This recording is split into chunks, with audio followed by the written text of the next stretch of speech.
4.5 साल तक प्रीतम सिंह जी प्रदेश अध्यक्ष रहते हैं, उसके बाद उनको लीडर ऑफ अपोजिशन बना दिया जाता है। लोग कहते हैं कि दरअसल ये प्रमोशन नहीं है, ये साइडलाइन करने की एक साजिश है, क्योंकि election campaign committee Harish Rawat ji, मतलब जो टिकटों का वो होगा, देवेंद्र यादव जी, प्रदेश अध्यक्ष गणेश गोदियाल जी, 5-5 अध्यक्ष आप लोग बना देते हैं। तो प्रीतम सिंह जी क्या मानते हैं इसे प्रमोशन मानते हैं आप, आपके ऊपर जिम्मेदारियों का ताज मानते हैं, या लगता है कि धीमे से साइडलाइन करने की कोशिश है? देखिए, चुनाव के बाद हम पराजित हुए, हम 11 विधायकों पर सीमित रह गए।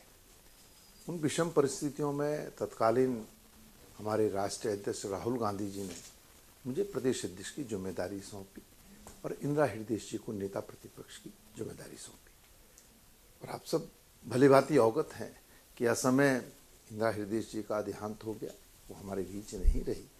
और जब राजनीति में ऐसी स्थितियां आती हैं तो राजनीतिक परिस्थितियां भी बदलती हैं। उन परिस्थितियों के अनुरूप मुझे नेता प्रतिपक्ष की जिम्मेदारी दी गई है और गणेश गोदियाल जी को अध्यक्ष की जिम्मेदारी दी गई। लेकिन भाजपा ने 3-3 मुख्यमंत्री बदल दिए, कोई बाहर आकर के विरोध करने वाला नहीं रहा। लेकिन कांग्रेस में तो अगर ऐसा होता, अभी पंजाब में देख लीजिए आपके क्या हुआ कि जहां आपने चेहरा बदला वहां बगावत हो गए प्रदेश अध्यक्ष, आपके नाराज, आपके पूर्व मुख्यमंत्री जो है वो अलग बगावती है। तो ये कहीं ना कहीं कल्चर तो जो है ना, एडमिनिस्ट्रेशन तो दिखाई देता है ना। नहीं, देखिए, उत्तराखंड राज्य में भी क्या कोई आज किशोर उपाध्याय, हरीश रावत सोशल मीडिया पर छाए हुए हैं एक दूसरे के खिलाफ।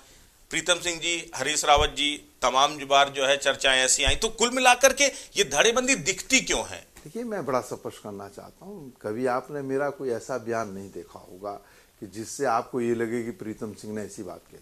मैं तो कहता हूँ कि हम सब लोग एक हैं, सोनिया जी, राहुल जी और कांग्रेस के प्रति। कई बार आइडियोलॉजी में कंट्राडिक्शन, विधान परिषद की मांग हरीश रावत जी ने उठाई, आप एग्री करते हैं इससे, जो है विधान परिषद होनी चाहिए? देखिए, हरीश रावत जी हमारे बहुत वरिष्ठ नेता हैं, उन्होंने कोई बात अगर कही है तो निश्चित रूप से सोच समझ के कही होगी। ऐसा तो नहीं कि उन्होंने आप एग्री करते? इतना छोटा सा राज्य है, 70 कुल विधानसभाएं हैं, ऊपर से आप लोग विधान परिषद भी चाह रहे हैं, क्या बैकडोर से एंट्री की कोई जो है जुगत सोच रहे हैं क्या हरीश रावत जी? देखिए, विधान परिषद की स्थापना के लिए जो है नियमों के अनुरूप जो है वो नहीं, आप सहमत हैं आइडियोलॉजिकली, आप सहमत हैं?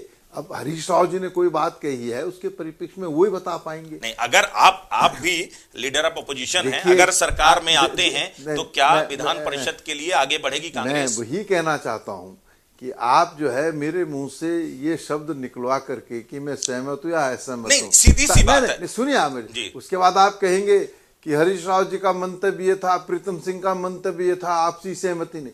देखिए, हरीश राव जी ने कोई बात कही है, हम बैठेंगे, इस पर चिंतन करेंगे, मनन करेंगे। चुनाव आ रहा है, चुनाव से पहले जोड़ तोड़ की राजनीति भी तेजी से हो गई।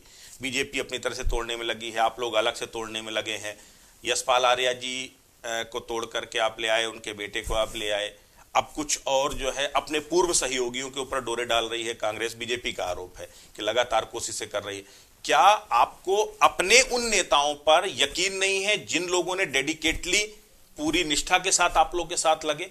दोबारा इन लोगों को लाना जिन्होंने धोखा दिया था कल आपको, दोबारा उनको लेकर के आकर के क्या उम्मीद लगा के बैठी? देखिए, पहले तो मैं बड़ा स्पष्ट करना चाहता हूं कि राजनीति में कभी दरवाजे बंद नहीं होते हैं, दरवाजे खुले रहते हैं। उस खुले दरवाजे से बहुत सारे लोग जाते हैं और बहुत सारे लोग आते हैं।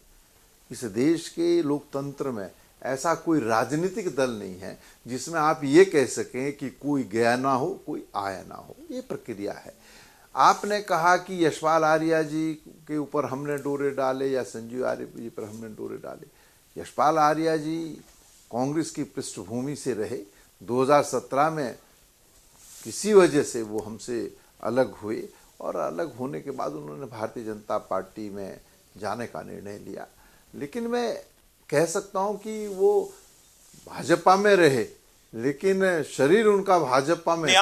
आजकल हरक जी के साथ भी आप लोग चोरी चोरी चुपके खूब मुलाकात हो रही है। वहां रहा और आत्मा सदैव कांग्रेस में। वो आए, उन्होंने सोनिया गांधी जी में, राहुल गांधी जी में, कांग्रेस में आस्था जताई। उनको जो है फिर उन्होंने कांग्रेस में आने का निर्णय लिया। कांग्रेस के तमाम लोग उनके निर्णय का स्वागत करते हैं और निश्चित रूप से तो भी और भी कुछ लोग हैं जिनकी आत्मा जाग रही है। लेकिन मैं बड़ा स्पष्ट करना चाहता हूं, मेरे संपर्क में ऐसा कोई व्यक्ति नहीं है जिसने कांग्रेस में आने की इच्छा जताई हो। आपने कहा कि हरक सिंह राव से कोई चोरी चोरी चुपके चुपके बात नहीं हुई। अगर चोरी चोरी चुपके चुपके बात होती तो ये मीडिया के सामने नहीं आती। हाँ, हरक सिंह जी मंत्री हैं, मैं क्षेत्र का विधायक भी हूँ नेता प्रतिपक्ष के साथ साथ। भाई जब कोई काम अगर क्षेत्र का होगा तो कहाँ जाएंगे हम? आपका मतलब ये कि ना हम मुख्यमंत्री के पास जाएं ना किसी मंत्री के पास जाएं, और अगर हम जाते हैं नहीं तो घूम फिर कर मंत्री तो बहुत सारे हैं ना, घूम फिर करके केवल हरक सिंह रावत के साथ बार बार जो है वो तस्वीरें क्यों वायरल नहीं होती कि दूसरे मंत्रियों से भी आप लोग जाके मिले जनहित में? नहीं, क्यों?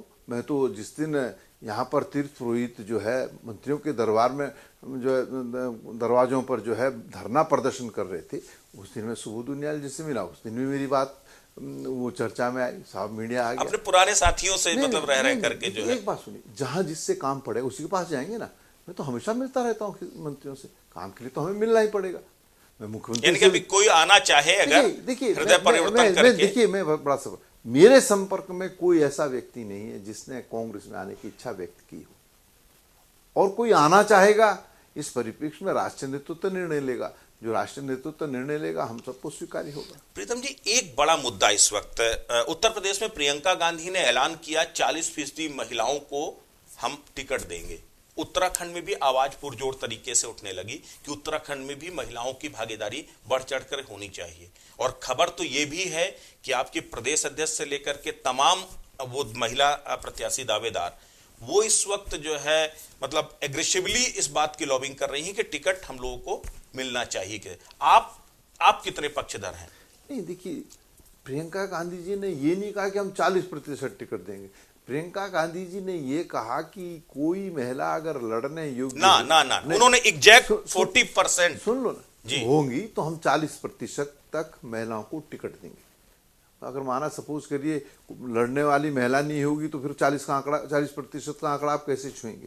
भाई जिसको चुनाव लड़ने की क्या नाम इच्छा होगी तभी तो आप 40% पहुंचोगे। और दूसरी बात है कि उसमें ये भी होता है कि जीतने की स्थिति में क्या है। हम महिलाओं का सम्मान करते हैं। उत्तराखंड राज्य के अंदर भी हम कोशिश करेंगे कि हम अपने नौजवान साथियों को और महिलाओं को जो है ज़्यादा से ज़्यादा टिकट देने का काम करें, लेकिन उसके साथ साथ निश्चित रूप से जो है जीतने की स्थिति भी होनी चाहिए। दिल्ली में हम लोगों ने देखा था कि आम आदमी पार्टी का आना और कांग्रेस का जाना ये अपने आप में क्यों कांग्रेस का वोट बैंक शिफ्ट हो, कहीं वो खतरा देवभूमि में तो नहीं है? देखिए दिल्ली और उत्तराखंड की परिस्थितियों में जमीन आसमान का फर्क है। जिस राजनीतिक दल का आपने जिक्र किया, मुझे नहीं लगता है कि वो राजनीतिक दल जो है कोई सीट जीत पाएगा।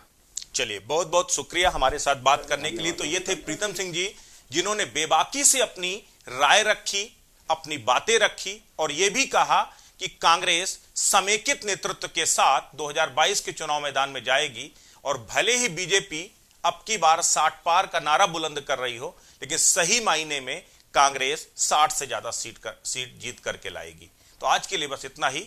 नमस्कार।